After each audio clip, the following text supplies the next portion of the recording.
concern that we really need to look deeper into, a concern that's very closely linked to our students and India's future. We are trying to look at it today from the prism of Kerala. There you have it. But this isn't a Kerala story alone, and that's very important to understand. Immigration among students in Kerala has doubled in last 5 years, which means from 1,29,763 in 2018 to 2,50,000 in 2023, which is nearly 100% increase.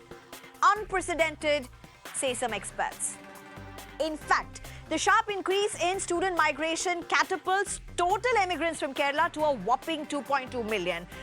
And this is important to understand, though it's not a big increase from the last year.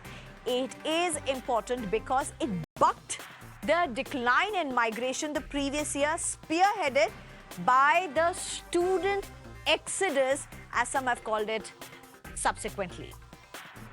In fact, what is also interesting is, again being driven by students largely, is seeing immigration of Gulf countries on the decline in most sections of the population, and an increased preference for the West or European countries, which has grown from 10.8% in 2018 to 19.5% in 2023. Look at this. Higher female migration is shifting from Gulf to the European Union to Western countries. Among non-Gulf countries, UK is a preferred destination. But even today, majority of the return immigrants are from Gulf countries. So here's what an interesting dynamics really looks like. Earlier, the go-to place for anybody in Kerala largely were the GCC countries. That seems to be now seeing a shift. Not considerable enough to see a big decline. Nonetheless, it's seeing a shift largely led by students who are now looking towards the West and the European countries. Out of the total immigrants from Kerala, students constitute 11.3% of total immigrants. And among Kerala graduate immigrants, look at this, women constitute 71.5% and men 34.7%. Look at that number, women 71.5%, men 34.7%, and we're talking about graduate migrants or immigrants. It is a 5 million strong global Malayali diaspora. But an interesting fact, Malayalis living outside Kerala but in India are 3 million. Let me break this down again and repeat it to you because this has very interesting aspects to it. And this is also something that we'll be discussing. It's a 5 million strong global Malayali diaspora. But an interesting fact, Malayalis living outside Kerala but in India are 3 million. The opposition has claimed that the Kerala Migration Survey 2023, prepared by the International Institute of Migration and Development and the Gulati Institute of Finance and Taxation in Kerala, shows the glaring loopholes within the state, alleging the brain drain at unprecedented levels, accusing the Pinarayi Vijayan government of ideological paralysis. Interestingly, though, the Higher Education Minister has claimed that the issue is much deeper and much wider and reflective of a global trend. In fact, has gone on to say in the Assembly that students migrating from Kerala are 4%, compared to the 31% from across the country. She has said there was a 31% increase in student migration in India after 2018 during the post-COVID phase, with Andhra, Punjab, Maharashtra forming the largest chunk of migrating students. But to look at the larger perspective, let's rewind a bit to revisit the 2023 ACER report. Many of you must have read this in headlines, followed it up in news. And this explored the educational status of 14 to 18-year-olds in India. largely, it's going to be an immediate impact that this report would have studied. The report revealed that 85.6% of the cohort that are enrolled in schools or colleges have a significant number of youth lacking the foundational literacy and numeracy skills. We are not talking about primary school children. We're talking about children between the age group of 14 to 18 in their late teens. The report emphasizes the need to improve these skills in higher grades. Additionally, the report highlights the importance of critical thinking and problem-solving skills in education. It suggests a reorientation of teaching methods to enable students. Meanwhile, let's just look at some reactions from students from Kerala with respect to this Kerala migration survey before I introduce my panelists. I would say I prefer going abroad because they have better facilities, better courses, better opportunities. I think that abroad studying has a bit, promising education journey. We could get a good atmosphere for studying and all. It's not like Kerala is not good, but still, I want to be a pilot, so I need to take my courses abroad. And I think personally, I think abroad is good opportunity for. So in Kerala, as we know, there are packages has been increasing. Educational amount and the package and the amount will be lower in the higher countries. So we can go there and affordably we can continue. You think, for my preference, I would say I would go for engineering, and so for that, I prefer going abroad rather than being in India. It's very interesting to see what these students said. And of course, one aspect is that they do want to go outside Kerala. We did not go and fix these students or get these students alone. It was just a random number of students whom we got together. And it's interesting because I'll also have panelists respond to this.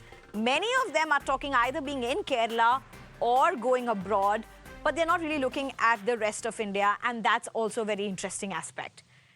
I'm being joined by Mr. Irudaya Rajan, who's the chair for the International Institute of Migration and Development in India. And of course, he's a research person also of this report. Professor Madhav Nalapat, who's a geopolitics expert. K. Sabrinathan, who's a former MLA of the Congress in Kerala, as well as Henry Austin, who's a spokesperson for the Congress. And Vivek Srivastava, who's a political analyst. Thank you very much, all of you, for joining us. Allow me a few minutes before I go first at this point to Irudaya Rajan. Mr. Irudaya Rajan, this is of course a research paper that has been spearheaded by you. But can I just ask you, when you look at the inferences that are coming out of this, what is the big concern for you considering the number of students that have increased in terms of the migration numbers from Kerala? But is it a concern or is it a good point as well? How do you look at it from the migration perspective?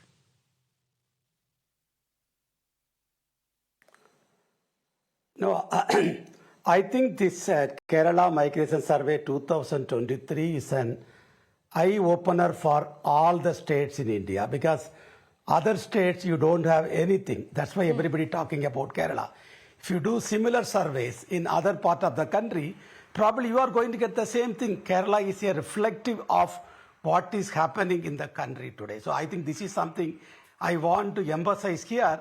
Also important is that every state should conduct a migration survey, because we are walking in the darkness. What happened during the Russian war? We brought 20,000 students from the countries which we did not even know. So the migration of students, for me, it is not something new which I was expecting after the COVID-19, because there was a lot of what is called the pressure for the people to go, but it was stopped. I was expecting an exponential increase of student migration. That is nothing to worry about, that, because I don't worry about it. It's a global trend. Everybody want to leave. Why should we talk about Kerala migrants? You look at that. We have 500 plus MPs. We have thousands of MLAs in the country. How many of their children are studying here? You ask them. You put a survey in the country right now. Many of the MLAs and MP children are studying outside. Then why should we not send our children to abroad? I think it's a equal opportunities. People wanted to go. We should encourage them. But only by advice it, all the students are leaving the country, we should have policies to bring back at least 10 to 20% of the Indians who are going to study to come back. I think we should talk about bringing back the students after the higher studies. I think that should be the spirit in which we should work. You cannot stop the students. You can open up IITs, IIMs, Central University. Very important This is not point. going to stop. And added to that, there is a growing middle class in the country. There is a growing middle class in the country. For them, Right. this is the biggest investment they are making on their children. This is important for us. That's right. Mr. Irudaya Rajan, and you made a very important point. Before I go to the other panelists for some more questions, let me just ask you this one. While your study has kind of given a sense of the number of students who are right now literally spearheading the migratory direction of people from Kerala, the emigration direction from Kerala, my question is, do we have a sense of how many of them are returning to the country or likely to return to the country? Do we have any sense of that?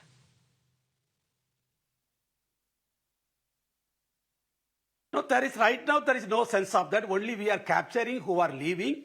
And it is not just happening in Kerala, it is happening every part of the country, especially with the families with just one or two children. So it is a large phenomenon. We are not able to notice that. If you do a survey now in Himachal Pradesh, if you do a survey even in Bihar, I will tell you that student migration will be picking up because we are having what we call them new middle class in the country, so it will continue. But the point we have to mention is that you can improve the infrastructure in the country, you can open up many things, but then the current exodus will continue. Whatever policy you do, it will continue, but only thing is that we can bring at least 10 to 15% of the students back to India. That will be the wonderful thing for us to think of a return migration policy. Please remember, Mahatma Gandhi is a return migrant. He went to work, he returned back. Assuming he would not have returned from South Africa to India, what would have happened? We don't know. So we have to encourage return of Indian students from every part of the country, every part of the world. I think that should be the spirit in which we are. Don't stop them. Let them go. Let them learn new things. Let them understand what's happening in the world. Return them and help India to grow. What I call them brain gain, not brain drain. I call them brain gain. Let them improve the brain, come back with the gain, and they can create what we call the 5 trillion economy in the country. India can emerge as a global power. Bringing them back should be our motive, not to stop them. Very interesting. Right. Okay, let me just take this question next to K.S. Shabrinathan. Thank you very much for joining us. You heard what Irudaya Rajan said. He's the researcher, the author of this research as well. Now, let me ask you this question. This has also become the heart of a lot of political furore in Kerala. The opposition has raised this very strongly in the assembly. There was a lot of back and forth in the assembly as well. But as Irudaya Rajan has said, why see this as something that is negative? Why see this as something that is concerning? This is a global phenomena. Would you, as the opposition in Kerala, that's seeing things on the ground, agree to this, that this is part or a subtraction of a larger global phenomena? Are you willing to see it in that sense? Yes, so Sneha, if you look at the state of Kerala, we've always been a globalized state. All the major religions came to our land via Kerala, major cultures, subcultures. So we always have this on and off with various regions, be it the Middle East or be it the West or be it the East. But the issue that the opposition took up in the assembly yesterday was that this is a big social, political and an economical issue, which the Kerala government sadly has not been taking account over the last couple of years. The biggest issue that we're facing now is that there's a double whammy. Like Kerala is a state where you have the highest living rate. Like we have people, the average age is more than 74. So if you go to any house, especially in South Kerala, we have veterans, we have people who have retired, they're staying on their own. There might be a domestic help who will be staying with them. At the same time, there's a paradoxical situation where all the kids, all the youngsters are flying away. So going outside for education is not a bad thing. We are a digitalized world. We are a global world. People have the right to be in any part of the world. The issue that I'm seeing now when I talk to a lot of people is that many people take an informed decision and go to foreign universities. There are two blocks of students who go outside the country. One, the parents who are, as sir had told already, middle class parents and upper middle class parents who have that kind of disposable income and who are willing to invest, say, 25 to 30 lakhs in the children's education outside the country. Which they feel that it's better for them, for the Right. kids to get a better exposure in a European country than maybe studying in a Bangalore or in a Trivandrum where the course fees may be one third of that. And these parents look out for better universities, universities that will come in a top 200, 300 international ranking. But the second group of people are the people, the parents and the kids who want to send their children abroad. So they're not agnostic to any course. They want that kids to study in Europe, be it Germany, be it Spain, be it any small Russian USSR fragment country. But the problem is a lot of these kids who go to smaller universities or smaller places, they don't have a clarity on the kind of courses they're going to.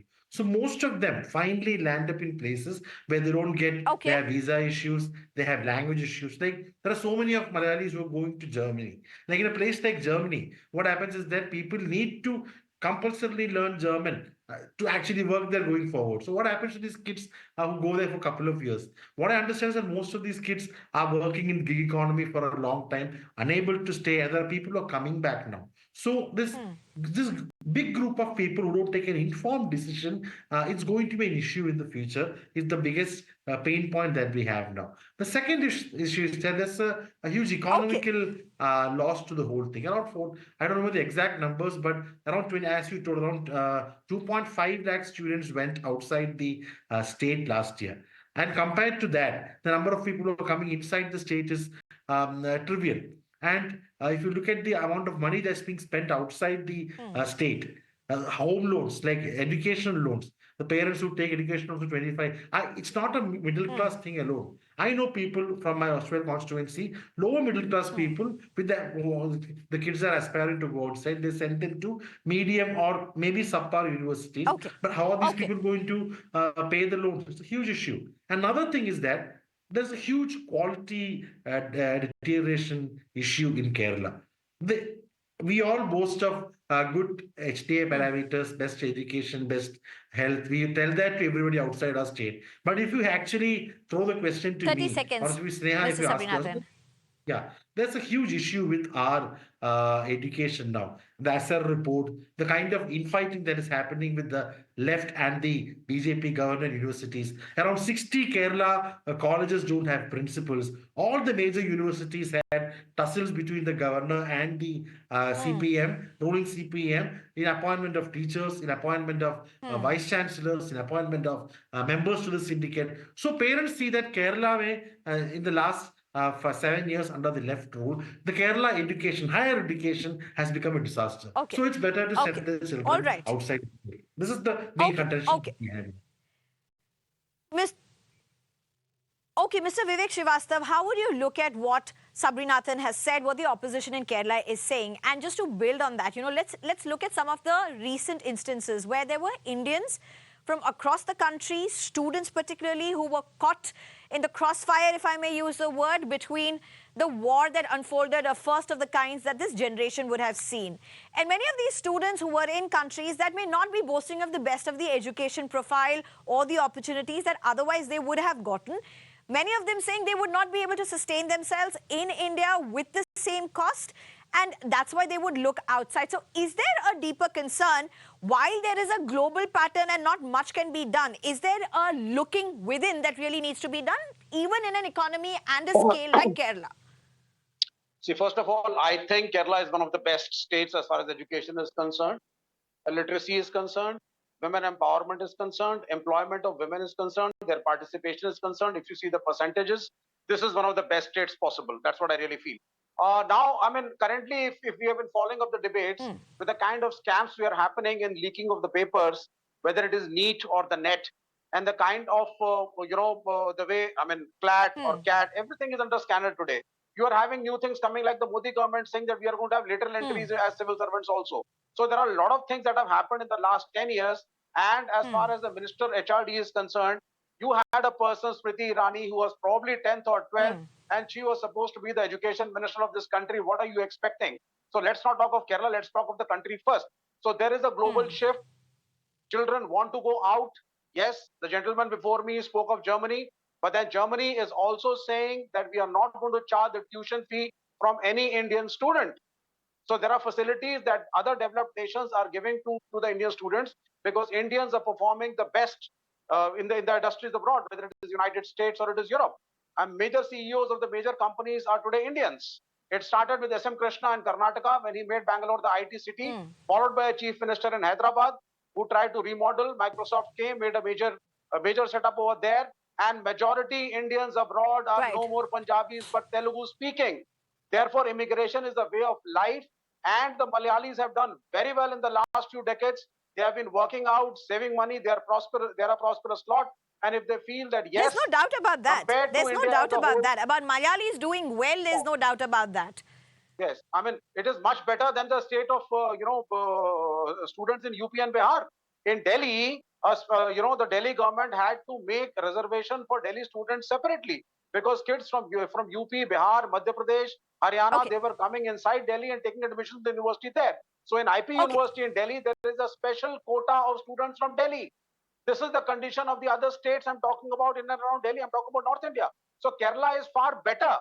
And 31% No, but even of within the Kerala, the if we have a students look, want and to go Kerala is not in an isolation, you also have unregulated Absolutely. institutes, as it were, an issue in Kerala as well. You have proliferation of institutions and education institutions like other states as well. So it's not like Kerala is an island. You do have these challenges, but are you saying it's beyond all these?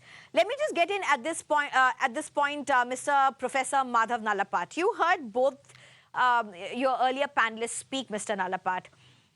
Look at what's happening in the country today. You are looking at the NEET examination. Look at the NEET examination fiasco. Look at what's happening in the other sectors when it comes to education as well. Almost every other time, there seems to be a row, and as the panelists also mentioned, there seems to be a political tussle between the centre and states, particularly with respect to educational institutions as well.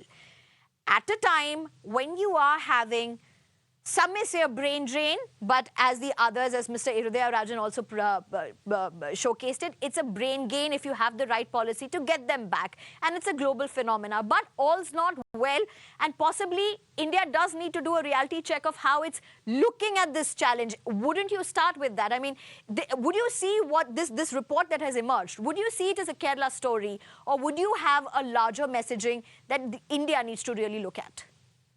Well, Sneha, I'd like to point out that India today, within India, Kerala is becoming a magnet for migration from states like Bihar and Bengal. Practically every train that comes from these states, there are individuals who step down and basically would like to work in Kerala. So because of that situation, and as you very correctly said, the middle class is growing. And the middle class is common to the whole country. I mean, the middle class, basically, in many ways, they have a very common syncretic culture. So there is no question that as far as students are concerned, I'm not very concerned about students leaving for abroad. If they feel there's a better opportunity, let them go. And one point I'd like to stress, which needs to be mentioned, and it has been touched upon briefly, about Germany. Yes, German education is free. And Germans now welcome children. And this has been going on not now. It's been going on for about 2 decades. But it's only now that Germany has caught the attention of individuals from all across India, including Kerala. Now, all over the world, there's a welcome mat for Indian students because they're hardworking, they are mostly law-abiding, and they perform very well in class. And many universities in the US, they're interested in improving their performance and getting Indian students to come there, even on payment of generous scholarships, is one way of doing that. And they're doing that. So anybody who searches for that kind of university... But is that it, Mr. Nalapat? Is that it? Of course, what you're saying is absolute realities and absolute truth. But is that it? Is that the complete picture? Would you agree that that is not the complete picture? No, I'd like to say that in an age of the internet and the World Wide Web, the fact is that when provided it's in a friendly country, if there is a brain gain there, then very often that brain gain gets transferred to India and vice versa. A lot of the, a lot of the brain gain in Bangalore, for example, or Hyderabad, uh, has been transferred to other countries. So it's a mutually reinforcing situation. So I'd only like to say that I do believe that we need to improve our choices and we need to avoid excessive regulation. Now, for example, in information technology, India is now really going digital in a very major way. Now, the digital, is taking great strides. Regulation can never take those strides. So the problem is, if you try and catch up, and then you try and create law after law with penal consequences, what happens is that a lot of people. I know there are other panelists as well, and before I just go to India. them very quickly, Professor Nalapat, because you raised this entire thing about digitization, and it's very important, and of course it's welcome. We all would want to see that online education, proliferation of all of it is so crucial. Integration with the global setup is also hugely important, not only for India to thrive, not only Indian students to thrive, but that's literally the world order, the way for it to go forward. But let's just look at what the ACER report said. We're looking at 14 to 18-year-olds in India who don't have functional literacy. It's not just an isolated pocket. It's not just one part of one corner of India. This is urban and rural India. And we're talking about the lack of basic functional literacy, if I may say. We're not even talking about functional education. So it's clearly a picture of multi-Indias, literally. Well, Sneha, I'd like to point out that the young in particular are very conscious about something that older people may not be. And that is the lack of safety of cyberspace. We now finally have a law governing the personal data. Otherwise, our data has been leaking all over the place. And we're talking of hundreds of millions of Indians whose data is now in different countries. So cyber, for example, young people are aware of that, and they are looking at reducing cyber threats. Foreign universities, that's happening on a large scale. In India, we've finally woken up to that. It's happening. I think we have to bring our standards such that Indian universities, and a few of them are already doing that. My university, for example, we have several thousand US students on campus, in the main campus in Manipal. The fact is, we have to raise the standards, and we can't just wait for government to do it.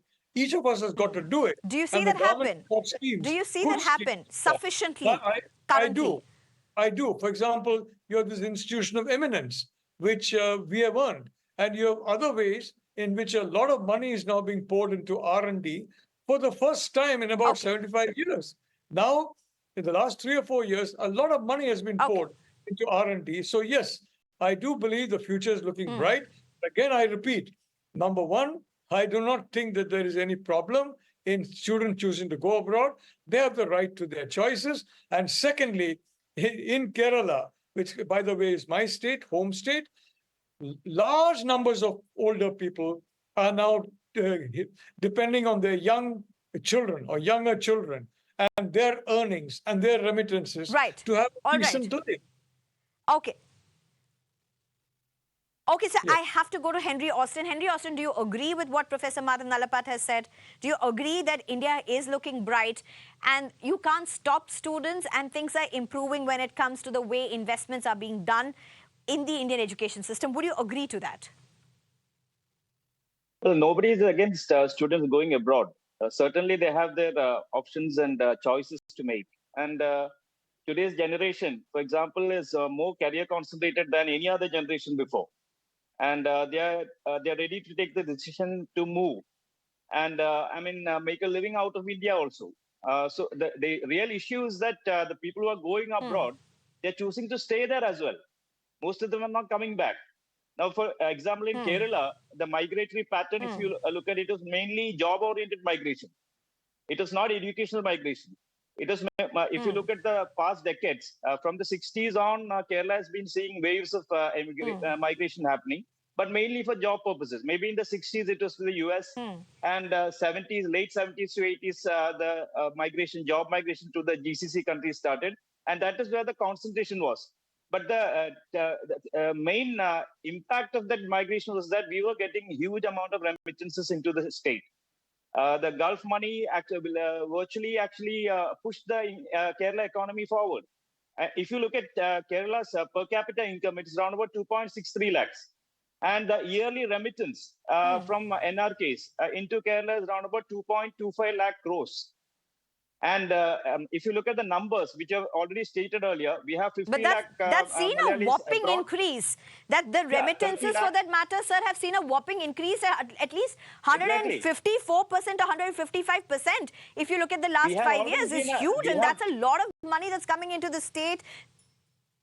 That's exactly what I want to make the point, Sneha, because in the last few decades, if you look back maybe 30, 40 years, Kerala's economy has been sustaining on NRI remittances.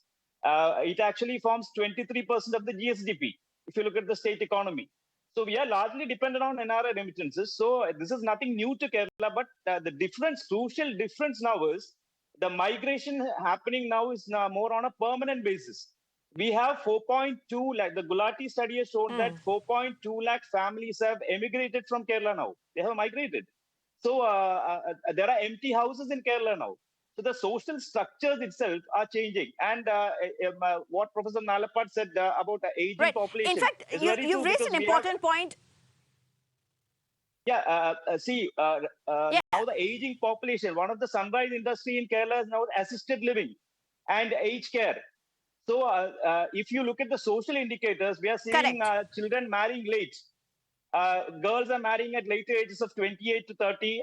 Boys are getting married at 32 to 38.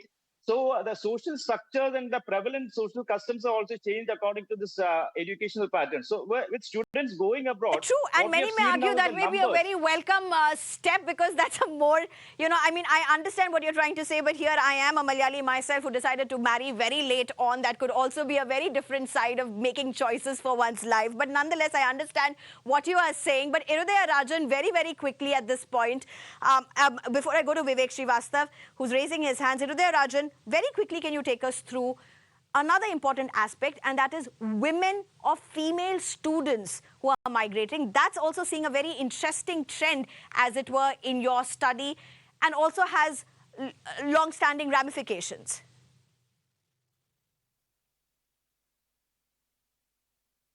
No, I think as I said in the beginning, we are not talking about distress migration. Yeah, can you hear me? We are not talking about distress migration from Kerala. We are talking about aspirational migration. Aspirational migration is the new term which is being coined by the parents for their children to move. 30% couples in Kerala just one child. They are not bothered about it's a boy or a girl. I think it's a very welcome trend, because I am seeing people of 18 years leaving alone to Canada, Australia, UK to study graduates. Forget about going to postgraduate. I am seeing now students leaving after +2. And there are a lot of girls are going. I think people should learn from the Kerala model, or Kerala model of migration survey, which we are doing for last 25 years.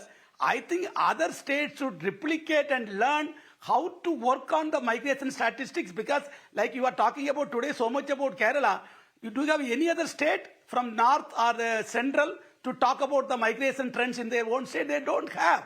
I think that way the Kerala model of to be replicated. If you do maybe in Andhra Pradesh or Telangana, I don't know, you may get the similar trend. Lot of women will be going, because this is also a key for their social and economic mobility. Please remember, the nurses who moved from Kerala, they are socially and economically, mobility is very high. Look at the matrimony column.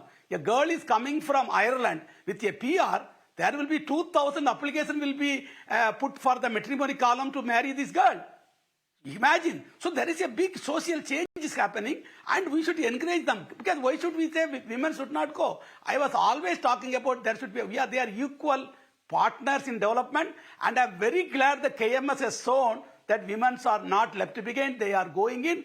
This is what the SDG goal says, no one left behind. We are sending our young girls, and you can see that from the data, the people who are leaving to work, most of the women are graduate compared to the men. Men are going with the 10th standard fail, 11th standard fail. But the girls who are leaving, they are going the qualified migrant. I think we have to be proud of that, and it is good thing we are able to show in the latest Kerala Migration Survey 2023.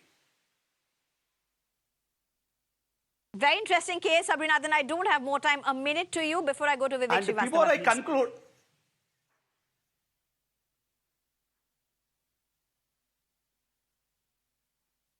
Should I speak? I just wanted to make Case one Abhinathan, point before I close.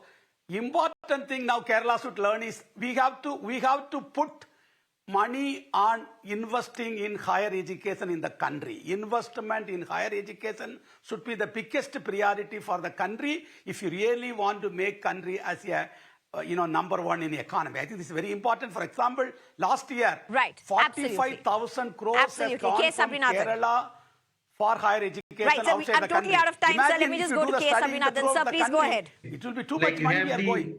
you have the very prestigious institutions like an IITs and IIMs. You have the Shivnadas and the OP Jindals and the national law schools. So then we have a lot of new private colleges and a lot of old one colleges in Kerala. Now, what we should do is that, just as you told, there is this huge gap that you have. Premium institutions inside Kerala, inside South India. So I think Kerala should be a hub for these to build these new premium institutions where our children can study instead of going outside. You give them the same facilities and same environment, and better pedagogy and better kind of faculty. I'm sure that more people will stay back here, and these students they can be used for the Okay, there's betterment of our someone in the society. panel saying. Yeah. I don't agree with this logic. There's someone in the do panel not saying I with don't this agree. logic. Is that you? I'll tell you. Indian Institute of Management, Rohtak. Okay, go ahead, Vivek BA Srivastava. LLP 5-year course. 6.5 lakhs is the fees for 1 year, which means 30 lakhs plus is the fees of IIMS Rohtak BA LLB for 5 years. And if you stay in a hostel, the expenses of eating, fooding, lodging are more. And similarly, IIMS, and IITs, and then these private universities, look at the kind of money that they are charging today. Now, if maybe in a slightly marginal high, if somebody is getting a better education abroad, that is why the children, the students and their parents are ready to leave. If you do not have much, yes, you talked of OP Jindal. Do you know the fees of OP Jindal? I mean, OP Jindal is right over here. And I know students who are studying over there. It's expensive. Okay, all right. These engineering colleges, medical Could I colleges. get a word in, Sneha, once again? So I mentioned there's a gap. There's a gap that is financially also. I'm afraid I'm totally out of Either time. you subsidize the education. Either you subsidize the education of these private colleges. All right. Okay, I'm totally out of and the time. government I really have to wind up. I Yes, sir. appreciate all our guests who came in, who joined us and gave us some very, very important perspectives. And as I said, it's not just the Kerala story. There is an India story, and this is just a Kerala chapter. And as Irudaya Rajan said, there's much that is still to be known when you come to numbers across the country because there has not been a comprehensive study like that. Irudaya Rajan, Professor Madhav Nalapat, Henry Austin, K. Sabrinathan, as well as Vivek Srivastava, thank you very much for joining us.